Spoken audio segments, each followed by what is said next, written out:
ایران کے وزیر خارجہ عباس اراغچی نے کہا ہے کہ آبنائے ہرمز سے متعلق ایران اور عمان کے درمیان جاری مذاکرات اپنے آخری مرحلے میں داخل ہو چکے ہیں اور دونوں ممالک معاہدے کو حتمی شکل دینے کے قریب ہیں۔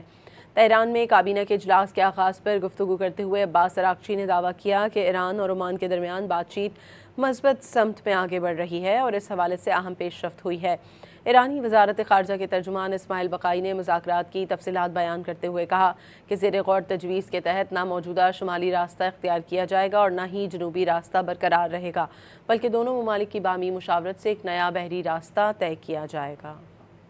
ایران کے وزیر خارجہ عباس اراغچی نے کہا ہے کہ آبنائے ہرمز سے متعلق ایران اور عمان کے درمیان جاری مذاکرات اپنے آخری مرحلے میں داخل ہو چکے ہیں اور دونوں ممالک معاہدے کو حتمی شکل دینے کے قریب ہیں۔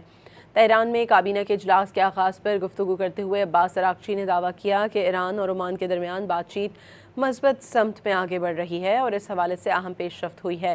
ایرانی وزارت خارجہ کے ترجمان اسماعیل بقائی نے مذاکرات کی تفصیلات بیان کرتے ہوئے کہا کہ زیر غور تجویز کے تحت نہ موجودہ شمالی راستہ اختیار کیا جائے گا اور نہ ہی جنوبی راستہ برقرار رہے گا، بلکہ دونوں ممالک کی باہمی مشاورت سے ایک نیا بحری راستہ طے کیا جائے گا۔ ایران کے وزیر خارجہ عباس اراغچی نے کہا ہے کہ آبنائے ہرمز سے متعلق ایران اور عمان کے درمیان جاری مذاکرات اپنے آخری مرحلے میں داخل ہو چکے ہیں اور دونوں ممالک معاہدے کو حتمی شکل دینے کے قریب ہیں۔